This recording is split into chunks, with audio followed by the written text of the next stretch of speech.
Month वाला preparation एकदम ही बकवास है। जो कोई ये सोच रहा होगा कि ऐसा करके मैं निकालूंगा, रॉन्ग कंप्लीटली। मैं ड्रेस कोड से लेकर अपने आप को मैं कैसे कैरी करता हूँ, क्या बात करता हूँ, कैसे रिस्पॉन्स देता हूँ, है ना, इन सारी। Welcome to ABKS academy. Today we are going to talk about few myths जो कि बहुत सारे बच्चों को होते हैं और उन्हीं मिथ्स में वो प्रिपरेशन भी करते हैं और फिर कहीं जाके वो पता चलता है, बट कई बार ऐसे हो जाता है कि समय निकल गया है ना। तो मुझे लगता है अगर किसी रोड पे चलना है, किसी डेस्टिनेशन पे पहुंचना है, तो उसके पहले कुछ बातें पता होनी चाहिए। अगर वो पता हो तो बीच में कुछ प्रॉब्लम्स अगर आने वाली है तो आई एम ऑलरेडी प्रिपेयर्ड। और इसीलिए मुझे जिस रास्ते पर चलना है, जिस गांव तक पहुंचना है, वहाँ जाने से पहले कौन कौन सी ऐसी कठिनाइयाँ हैं जो एक्चुअली है नहीं लेकिन बताई जाती है, या फिर मैं कुछ अज्यूम करके चलता हूँ, उनको निकालना मुझे लगता है हम लोगों के लिए बेहतर होगा। तो आज ऐसे ही कुछ गलत फैमिली जो है उनको निकालने के लिए हम लोग यहाँ आए हैं। There are some myths which you need to know, which you need to think about. And ये जो मिथ्स है एक बार आपके दिमाग से निकल जाएंगे, एक बार हम लोग इसको डिस्कस कर लेंगे, तो सबसे बढ़िया चीज़ ये होने वाली है कि आप लोगों को प्रिपरेशन करने में बहुत आसानी होगी। कई बार तो कितने सारे बच्चे इन मिथ्स को लेके ही प्रिपेयर करते हैं, और इसीलिए मुझे लगता है कि it is very important that we talk about this things, है ना। मतलब क्या करना चाहिए तो बताते हैं, लेकिन कौन कौन सी चीज़ें ऐसी है जो कुछ मिसअंडरस्टैंडिंग खड़ी करती है और वो मैं लेके चलता हूँ तो एक बिना मतलब का डर भी खड़ा होता है जो कि जिसकी ज़रूरत नहीं है। So let's talk about those things, okay. Yeah, before we go ahead, let me just tell you that we have already launched our online learning program, right? जिसमें पेपर 2 मैं खुद पढ़ाता हूँ CAPF में, जो कि एक बहुत ही इंपॉर्टेंट एस्पेक्ट है आपके एग्ज़ाम का, जो आपको ऑलरेडी आपको वो पता चल भी गया होगा। जिन लोगों ने एग्ज़ाम दिया है उनसे भी अगर आप जाके पूछते हो सिलेक्शन हुआ भी है नहीं भी हुआ है, in both cases they will agree कि paper 2 is very essential part. तो OLP का जो बैच है वो पेपर 1 पेपर 2 दोनों का बैच है, जिसमें आप अगर आपको लगता है कि मुझे सिर्फ पेपर 2 ज्वाइन करना है तो आप पेपर 2 ज्वाइन कर सकते हो प्रयास बैच में, या फिर आप you can join paper 1 plus paper 2 which is a Manzil batch, ठीक है। तो you can contact this numbers and you can join us and you can prepare in a better way. तो चलिए सबसे पहले मिथ की बात करते हैं। The most important myth of this exam is it just like any other competitive exam, okay. It is half truth, in some context it is yes. अगर हम बात करते हैं फॉर एग्जाम्पल CDS की, या फिर अगर हम बात करते हैं सिविल सर्विस एग्ज़ाम जो है इसका प्रीलिम्स, ठीक है, सिर्फ इसकी अगर बात करते हैं, इन दोनों के साथ फॉर एग्जांपल अगर इनको कंपेयर करें, या और भी कुछ एग्जाम्स होंगी, पकड़ लो आपकी स्टेट की कुछ एग्जाम्स है, या फिर आप SSC प्रिपेयर कर रहे हो, या और भी कोई एग्जाम्स है, तो देखो ऐसा है, GS वाला जो पार्ट है, GS मतलब जनरल स्टडी, जिसको हम CAPF में जो पेपर 1 होता है बेसिकली, इनफैक्ट यहाँ भी उसको पेपर 1 ही कहा जाता है ना। तो ये जो पेपर 1 है जिसमें बेसिक हम देखो, एक प्रॉब्लम क्या है, सबको ये पता है कि sir geography, history, economy, polity, environment, current affairs I can do it, और थोड़ा बहुत मैथ्स, थोड़ा बहुत इंग्लिश, कुछ प्लस माइनस कहीं ना कहीं होता है। तो if you can do that then I can deal with this exam too, which is right till some extent, कि यहाँ हम लोगों को पेपर 1 में वही सिलेबस है। अगर CDS का प्रिपरेशन कर रहे हो तो definitely you can write CAPF, but CAPF demand one thing more, और वो आ जाता है सबसे इंपॉर्टेंट जो फर्क है वो है पेपर 2। ये एक ऐसा पेपर है जो कि रिटन पेपर है, सब्जेक्टिव पेपर है। सेम डे मॉर्निंग में आपका पेपर 1 होता है, आपका GS जो आपका सब कुछ चेक किया जाता है, आपका जो जनरल अवेयरनेस है, और उसी दिन 2 घंटे के बाद 2 से 5 आपका ये डिस्क्रिप्टिव पेपर होता है, जिसमें आपको ऐसे लिखना है, आर्गुमेंट राइटिंग करना है, रिपोर्ट राइटिंग करना है। सो बोलने का मतलब ये है कि डिस्क्रिप्टिव का प्रिपरेशन आपको यहाँ करना है। तो इसीलिए मुझे ये बताना है कि CAPF थोड़ा उसका ढांचा अलग है ना। सिविल सर्विस में क्या है कि वहाँ प्रीलिम्स जो है वो पेपर 1 से मैच है, बाकी उनका बहुत ही ज़्यादा डिस्क्रिप्टिव है। CAPF का इतना नहीं है, एक ही पेपर है, सेम डे होता है और कंपेरेटिवली मैनेजेबल है, क्योंकि यहाँ आपको ऐसे लिखना है, आर्गुमेंट्स लिखना है, और इन सब के लिए का जो कंटेंट है उसके लिए सेपरेट कुछ प्रिपेयर नहीं करना है। अगर आप पेपर 1 प्रिपेयर कर रहे हो तो पेपर 2 आपका अपने आप इन द सेंस उसका कंटेंट अपने आप रेडी हो रहा है। उसमें आपको और क्या ऐड करना है, कैसे ऐड करना है, वो आपको सीखना पड़ेगा। Paper 2 trust me is an skill, वो स्किल सीखना पड़ता है। मैंने पेपर 1 पढ़ लिया तो पेपर 2 अपने आप आ जाएगा। ये लेके जितने सारे बच्चे जाते हैं उसमें से 99% बच्चे खाली हाथ आते हैं वापस। 99% इसलिए बोल रहा हूँ क्योंकि जो 1% अगर कोई होगा जो बहुत इंटेलिजेंट है और उसका कंसेप्चुअल अंडरस्टैंडिंग बहुत अच्छा है, राइटिंग प्रैक्टिस बहुत अच्छी है, तो वो शायद निकल जाएगा। But most of them they will come back, क्योंकि सिर्फ कंटेंट पता होना काफ़ी नहीं, लेकिन कंटेंट वहीं से मिलेगा आपको पेपर 1 से। उसके लिए और कुछ क्या काम करना है, वो पेपर 2 प्रिपरेशन कैसे करना है, उसके लिए अलग वीडियो लेके आऊँगा, उसमें बात करेंगे, ठीक है। तो पहला मिथ ये है कि ये किसी और एग्ज़ाम की तरह है, जो कि नहीं है। यहाँ ये जो पेपर 2 है ये बाकी सारे एग्ज़ाम से इस एग्ज़ाम को अलग बनाता है। ये तो हो गई भाई, चलो सर एक्स्ट्रा आपको कुछ करना पड़ेगा, लेकिन उसके फिर बेनिफिट्स भी हैं, है ना। क्लास 1 का जो पोस्ट आपको मिल रहा है, गैजेटेड पोस्ट, वो आपको मिलेगा। और ये पेपर 2 का प्रिपरेशन उतना टफ नहीं है जितना हमको लगता है। We can definitely manage in 1 year, ठीक है। रोज़ थोड़ा थोड़ा प्रैक्टिस करेंगे। हम लोगों का ऑनलाइन बैच है तो हफ्ते में 2 बार मिलते हैं बस, which is more than enough. 2 बार मिलते हैं, हम बात करते हैं क्या करना है, कैसे करना है, होमवर्क करते हैं, एंड दैट इज़ इनफ, ठीक है। So it is absolutely possible, right. तो दिमाग से निकाल दो कि मतलब एसएससी दे रहा हूँ या सीडीएस दे रहा हूँ या बाकी सब कुछ दे रहा हूँ, तो सीपीएफ भी दे दूंगा। पेपर 1 तक दे दोगे, पेपर 2 के लिए कुछ एक्स्ट्रा काम करना एक्सपेक्टेड है, ठीक है। अगला है इशू वही जो अभी हमने डिस्कस किया कि एक सीएपीएफ के बहुत सारे बच्चे मुझे फ़ोन करके पूछते हैं। मतलब इनफैक्ट ये जो है ना, ये जो मिथ है, इसके रिगार्डिंग आपके दिमाग में भी कुछ होगा तो आप प्लीज़ कमेंट बॉक्स में लिख के मुझे भेजिए कि सर वो एक चीज़ है जो किसने ऐसा बोला, किसने वैसा बोला, और किसने क्या बोला वो दिमाग में लेके मैं चलता हूँ।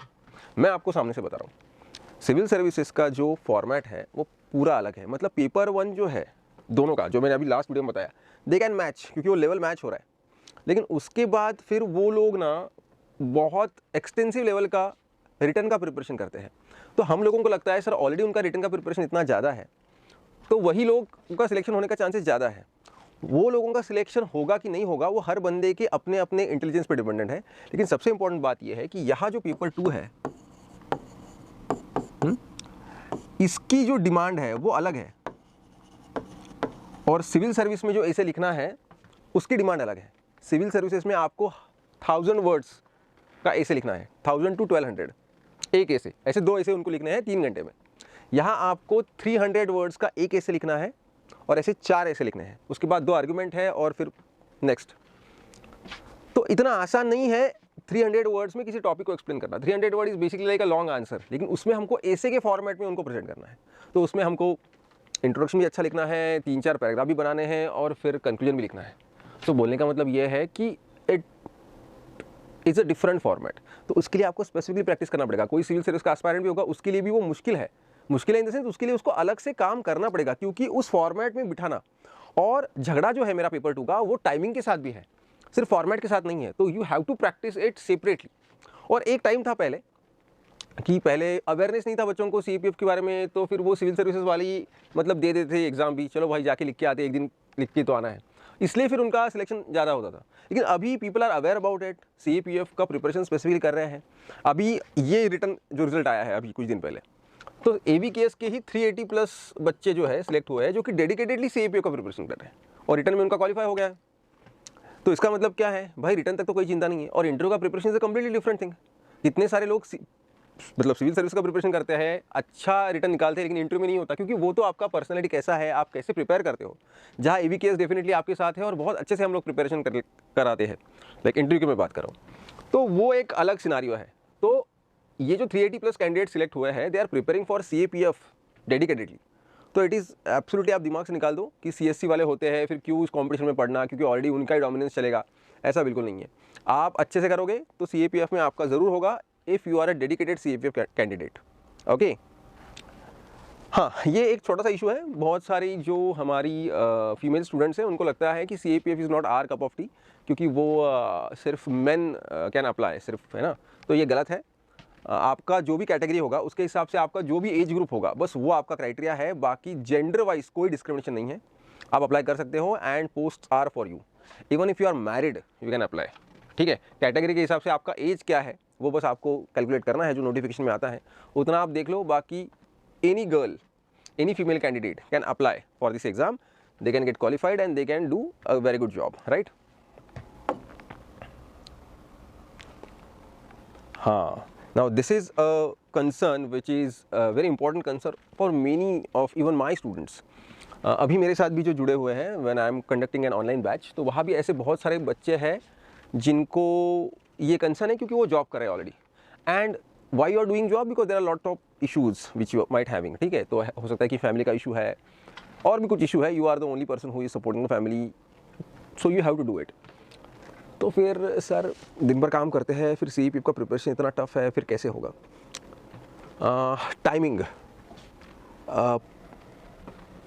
नोटिफिकेशन आ गया, 4 महीने बाकी है, जॉब कर रहा हूँ और प्रिपरेशन करना है, तो नहीं होगा ना, कैसे होगा? लेकिन पकड़ लो स्टार्टिंग से करते हो, अगर पता है कि अगले बार का CPF निकालना है, 1 साल मेरे पास है, रोज़ थोड़ा थोड़ा करना है, दिन भर जॉब करता हूँ, थक जाता हूँ, आई कैन अंडरस्टैंड, ऑब्वियसली अपने आप को स्ट्रेच करना ही पड़ेगा। फिर जो वीकेंड्स है, छुट्टियाँ है, उनको इस्तेमाल करना पड़ेगा, पागल होकर काम करना पड़ेगा ऑब्वियसली, बिकॉज जो बच्चे मतलब पूरी शिद्दत से कर रहे हैं, जो फुल टाइम में प्रिपरेशन कर रहे हैं, उनसे तो आपको कम ही टाइम मिलेगा और शायद वो लोग बेहतर रहेंगे आपसे। लेकिन अगर आप सच में कि मेरे को पोस्ट निकालना ही है, ये सोच के करते हो, तो you can manage it definitely, लेकिन थोड़ा अर्ली स्टार्ट करना ज़रूरी है। तो अभी एक वीडियो आपको जल्दी मिलेगा जिसमें हमने 300 डेज़ का प्रिपरेशन का स्ट्रैटेजी बताया है, तो अगर आप उसको ठीक से फॉलो करके चलते हो तो you can definitely do it. लेकिन आपको ये होना चाहिए कि भाई मुझे करना है। और या इसमें और एक चीज़ है कि थोड़ा राइट गाइडेंस आपके पास होगा, कोई मेंटर होगा, तो थोड़ा प्रिपरेशन बेहतर हो जाता है, क्योंकि फिर कौन कौन से जो शॉर्टकट्स है, कहाँ कहाँ जल्दी जल्दी किन चीज़ों को मतलब इंपॉर्टेंस देना है, वो आपको पता होता है। तो ये अगर होता है तो दैट इज़ मच बेटर, तो ये एक आप करो, ठीक है। But it is absolutely possible, it is absolutely possible कि मैं जो है अपना काम करके, जॉब करके भी ये कर सकता हूँ, प्रिपरेशन कर सकता हूँ। It is absolutely possible. कुछ मतलब मेरे कुछ ऐसे स्टूडेंट्स हैं जो ऑलरेडी BSF में या कहीं सर्व कर रहे हैं ऑन डिफरेंट पोजीशंस, राइट। तो उनकी तो शिफ्ट ड्यूटी होती है, बहुत कुछ प्लस माइनस होता है, फिर भी लगे हुए हैं, है ना, कि नहीं करना है, आगे बढ़ना है, क्योंकि इस प्रोसेस से ही डायरेक्टली ऊपर जाके बैठ पाएंगे, है ना। So they are doing it, they are fighting for it, ठीक है। तो yes, you can definitely do it, you just have that will power and we are with you, you can join us and we can guide you कि कैसे क्या करना है, right. या then कुछ बच्चे जो ऐसे होते हैं, उन लोगों को लगता है कि भाई फिजिकल मेडिकल मतलब बस ऐसे ही होता है एक बार, मतलब खैर ये तो बहुत बात की बात है। सबसे इम्पोर्टेंट है ना, सबसे इम्पोर्टेंट आपका रिटन एग्जाम ही है।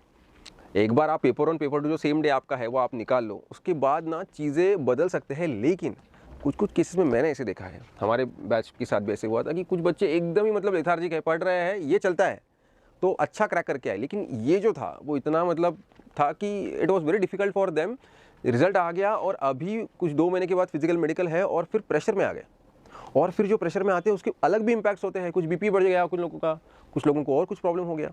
तो उससे अच्छा मैं आपको ये बोलूँगा कि आप थोड़ा सा अपने आप को वैसे भी फिट रखने का कोशिश करना चाहिए। खैर मैं आगे वो उस मिथ के बारे में बात करूँगा। यहाँ मुझे ये बात करनी है कि फिजिकल एंड मेडिकल जो है वो सिर्फ फॉर्मेलिटी नहीं है, प्रॉपर फिजिकल होता है। आप लोगों ने वो नोटिफिकेशन में देखा भी होगा कि आपको 800 मीटर है, फिर 100 मीटर है, फिर लॉन्ग जंप है ना, और फिर you have to throw that ball, right. तो ये सब आपको वहाँ करना है, तो you need a kind of थोड़ा प्रिसीजन। तो वो कुछ फॉर्मेलिटी है नहीं, वो क्वालिफाइंग है, इसलिए आपको लगता है कि सिर्फ क्वालिफाइंग है। लेकिन भाई क्वालिफाइंग है तो प्रॉब्लमेटिक है ना, तो डिस्क्वालीफाई भी तो हो सकते हैं, इसका मतलब डिस्क्वालीफाई भी हो सकते हैं, राइट। तो लॉन्ग जंप के केस में मैं खुद बोल रहा हूँ, I qualified in third attempt, the last attempt, मतलब इट वॉज डिफिकल्ट टाइम। तो I don't want to remember that now, but you need to practise it properly. तो उसको कुछ हल्के में नहीं लेना है, ठीक है, वो अच्छे से ही करना है। तो ये नहीं बोल रहा हूँ मैं कि अभी रिटर्न क्लियर नहीं हुआ है तो आप लॉन्ग जंप की प्रैक्टिस कर रहे हो, बट अगर आप सुबह उठ के थोड़ा दौड़ते हो, अपने आप को फिट रखते हो, बिना मतलब को ओबेसिटी जो है जो कैरी करने की ज़रूरत नहीं है वो कर रहे हो, तो एटलीस्ट वो तो हम कर सकते हैं ना। अपने खाने पीने में कंट्रोल कर सकते हैं, अपने फूड हैबिट्स को कंट्रोल कर सकते हैं, अच्छा डाइट खा सकते हैं, एक्सरसाइज कर सकते हैं, योगासन कर सकते हैं, जिससे एटलीस्ट मैं अच्छे शेप में रहूँगा। फिर जो एक्स्ट्रा प्रैक्टिस है 800 मीटर 100 मीटर, वो कोई बहुत बड़ी बात नहीं है, यू कैन डेफिनेटली मैनेज। आपको 15-16 सेकंड मिलते हैं 100 मीटर के लिए, 800 मीटर के लिए भी आपको इनफ टाइम मिलता है, you can do it. Long jump का प्रैक्टिस भी आप किसी कोच के पास जाके 1-8 महीने में अच्छे से प्रैक्टिस कर सकते हो, नॉट अ प्रॉब्लम। लेकिन अगर आप ओबेज होंगे तो आपके पास डबल बर्डन होगा। That's why I am telling you कि be fit even while preparation, it helps you, ठीक है। या we already talked about the OLP batch, now this is the foundation batch. Foundation batch ये ऐसा है कि once you join it, ABKS will support you till you get selected, and it will support you in every aspect possible. Let that be paper 1 classes, paper 2 classes, test series, mentor, dedicated mentor will be provided to you. Then there are books and monthly current affairs, right? So everything will be taken care of if you join this foundation batch. Okay? Yeah. Then there are some people जिनको लगता है कि एक बार, मतलब ऐसे बहुत कम लोग हैं, अभी सबको पता चल गया है कि इंटरव्यू इज़ लाइक मतलब बहुत इंपॉर्टेंट है और उसको इम्पोर्टेंस देना ज़रूरी भी है, ठीक है। Even though it carries less marks than that of written exam, but it makes a difference ना, क्योंकि वो मार्क्स ऐड होते हैं तो आपका जो फाइनल सिलेक्शन है उसमें मैटर करता है। तो इंटरव्यू में ड्रेस कोड से लेकर अपने आप को मैं कैसे कैरी करता हूँ, क्या बात करता हूँ, कैसे रिस्पॉन्स देता हूँ, है ना, इन सारी चीज़ों पे काम करना ज़रूरी है। और इसके लिए once you are done with written, once you are done with physical and medical, we are with you. Mock तो करवाते ही हैं हम लोग, लेकिन पर्सनल मेंटरशिप भी, गाइडेंस भी, सब कुछ की कैसे करना है, क्या करना है। हम लोग जो होते हैं, हमारे पर्सनैलिटी के कुछ एस्पेक्ट जो है वो बहुत नुकीले होते हैं, दूसरे को थोड़ा परेशान करने वाले, हर्ट करने वाले होते हैं। हमारे कुछ प्रिजुडाइसेस होते हैं, कुछ नेचर वाइज या रिएक्शन वाइज हमारी कुछ कमियां होती है, तो वो तुरंत नहीं जाएगी, लेकिन थोड़ा काम करके बहुत बार तो सबसे बड़ा प्रॉब्लम ये होता है कि जो मेरे पर्सोना में कुछ लूपहोल्स है वो मुझे पता ही नहीं है, या फिर मुझे पता है but I don't want to recognise. लेकिन अगर मैं उन पे काम नहीं करूँगा तो वहाँ जाके उनके सामने तो वो दिख जाएगा। They are very well trained people, इसीलिए उस पर काम करना होता है। तो it's not a formality, we have to work on that's, लेकिन उस पर काम किया जा सकता है, इट इज़ डेफिनेटली पॉसिबल। जो हम लोग काम करेंगे उस पर, अभी आप लोग बस प्रॉपर प्रिपरेशन पे फोकस करो।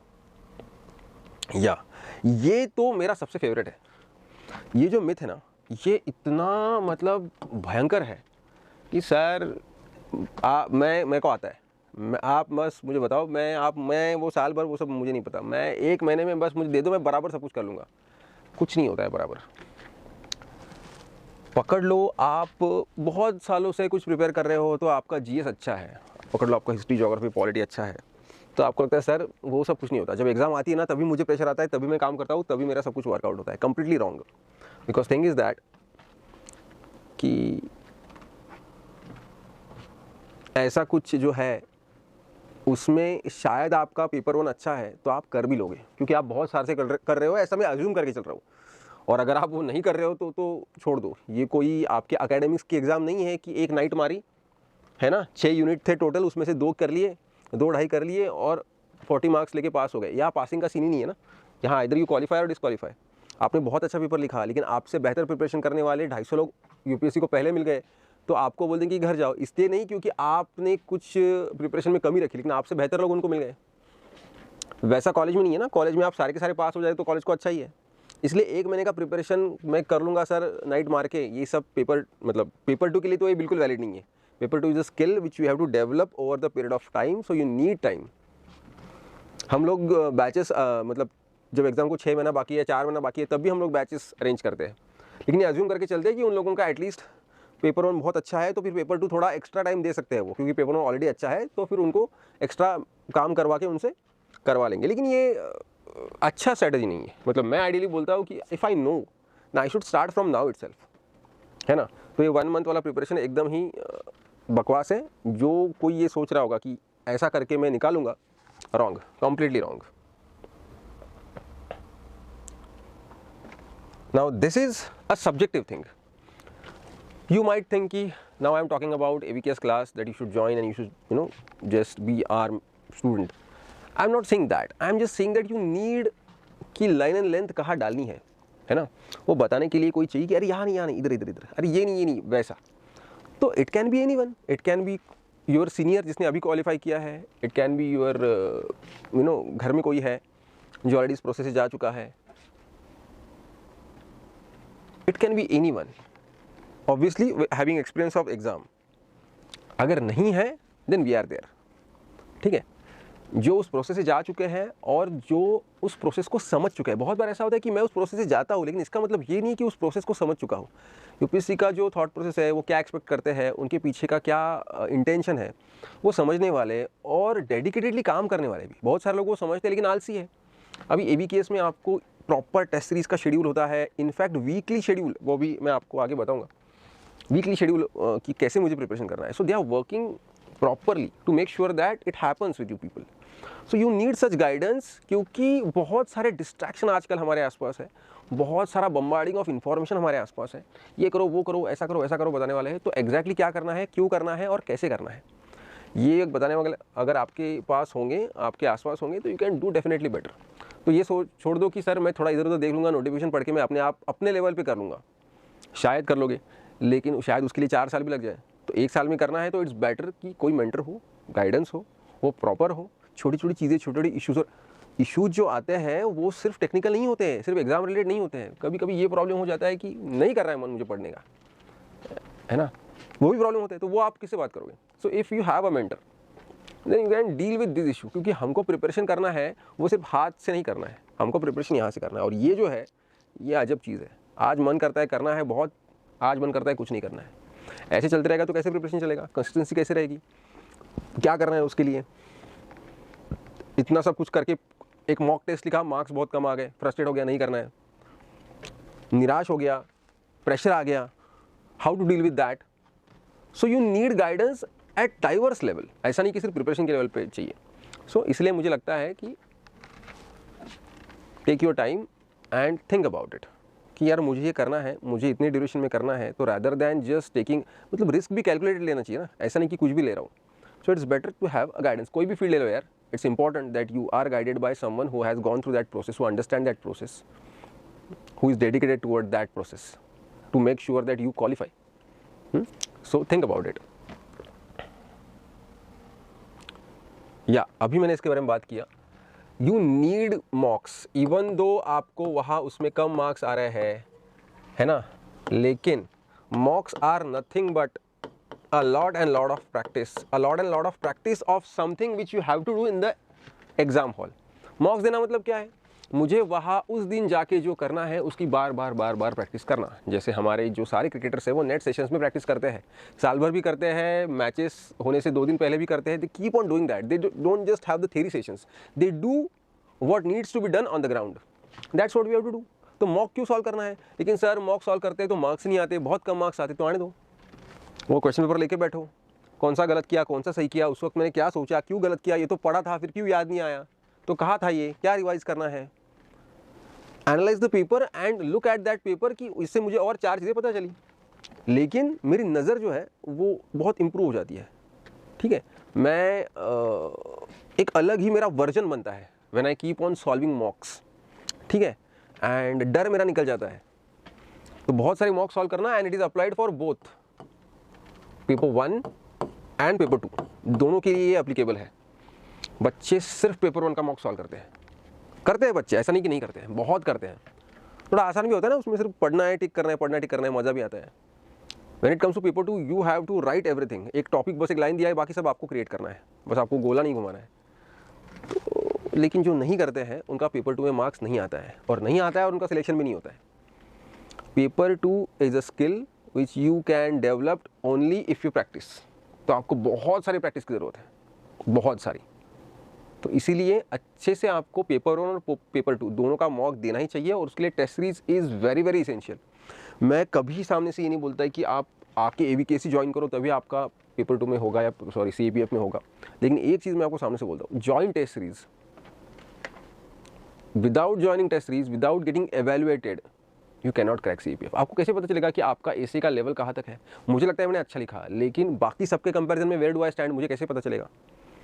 तो वो एग्जामिनर ही ठीक से आपको बता पाएगा जो ऑलरेडी प्रोसेस जा चुका है। That is very important. So tests, mock tests are very very very essential part of preparation. The last one is this, sometimes people just come to me, sir उस टॉपर ने वैसा किया, इस topper ने वैसा किया, तो वो वैसा है। अभी मुझे कुछ लोगों ने ये भी बोला है कि सर फ्लो चार्ट निकालना है, वो किसी टॉपर ने ऐसा किया वैसा किया, लेकिन फिर किसी ने, दूसरे बंदे ने उसको क्रॉस किया और बोला कि सर नहीं वैसा नहीं है, वो तो सिविल सर्विसेज वाला था, है ना। तो हमें पता नहीं होती ये चीज़ें, और पकड़ लो किसी टॉपर ने कोई चीज़ फॉलो करके उसका अच्छा रैंक आ भी गया, लेकिन क्या मैं उसकी एग्जैक्ट कॉपी हूँ? नहीं ना, मैं अलग हूँ, मेरा पर्सोना अलग है, और मैं उसको कहीं कुछ कॉपी करने जाऊँगा। अरे आप सीधा, छोटा एग्जाम्पल मैं आपको देता हूँ। किसी बंदे ने नोट्स बनाया, उसने बहुत मेहनत करके पढ़ा, अंडरस्टैंड किया, एक बार नहीं 4 बार पढ़ा, चौथी बार उसने नोट्स बनाया।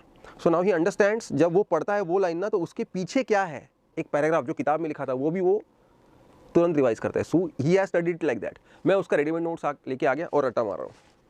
तो वो एक लाइन पढ़ने के बाद उसको NCERT का जो पूरा पैराग्राफ याद आता है कि उसको क्या बोलना था, वो मुझे समझ में नहीं आएगा ना। तो टॉपर्स का कोई भी चीज़ उठा के ब्लाइंडली मैं कॉपी करूँगा, उनका तरीका भी कॉपी करूँगा, तो भी हर बार मैं सक्सेसफुल हूँ ऐसा नहीं है. So I need to follow that way which is definitely working for me. कुछ चीज़ें कॉमन है लेकिन कुछ चीज़ें अलग भी होती है when it comes to paper 2. इसीलिए फिर टेस्ट सीरीज, इसीलिए मैं किसी को देता हूँ, वह एवेल्यूएट करके देता है और मुझे बोलता है कि तेरी कमियाँ क्या है. टॉपर्स को इमिटेट करना मतलब, और मैं बोलता हूँ, मैं सामने से बोलता हूँ चलो टॉपर्स को आप इमिटेट करो, लेकिन कितने घंटे वो पढ़ते हैं, कितने डेडिकेशन से पढ़ते हैं, उस चीज़ में इमिटेट करो, अपना खुद का रास्ता निकालो, तो कॉन्फिडेंस आएगा. बहुत बार किसी को ब्लाइंडली फॉलो करने भी जाते हैं ना, फिर भी डर रहता है, और वो डर हमेशा मारता ही है हमें. तो बिल्कुल ये गलत बात है, कभी भी ऐसा नहीं करना है कि टॉपर्स को ब्लाइंडली फॉलो करना है. फाइंड योर ओन वे, जो प्रॉपर गाइडेंस है वो लीजिए, and that will be much better for you. Okay, so this was overall what are the myths of CAPF. I hope कि मतलब मोस्ट ऑफ द चीज़ें मैंने क्लियर कर दी होगी, लेकिन फिर भी ऐसा होगा कि शायद कुछ चीज़ें हमसे छूट गई है और कुछ चीज़ें आपके दिमाग में हैं, तो आपको लगता है कि सर नहीं ये चीज़ आपने बोली नहीं, ये तो मुझे चाहिए था. तो प्लीज़ आप कमेंट सेक्शन में बताइए हमको क्या क्या है, वो सारा चीज़ जो है हम बिल्कुल एड्रेस करेंगे नेक्स्ट वीडियो में, राइट. तो सब्सक्राइब कीजिए, and whatever doubts you have please ask in the comment section. We are here for you. जो भी आप लिखेंगे वो बिल्कुल एड्रेस किया जाएगा, और अगर ऐसा कुछ होगा कि जो जेन्युइनली है, अरे भाई इसको तो कवर करना चाहिए, तो उसके लिए हम सेपरेट वीडियो भी लेके आएंगे, right. So all the best. Dream CAPF, think ABKS. Okay, all the very best.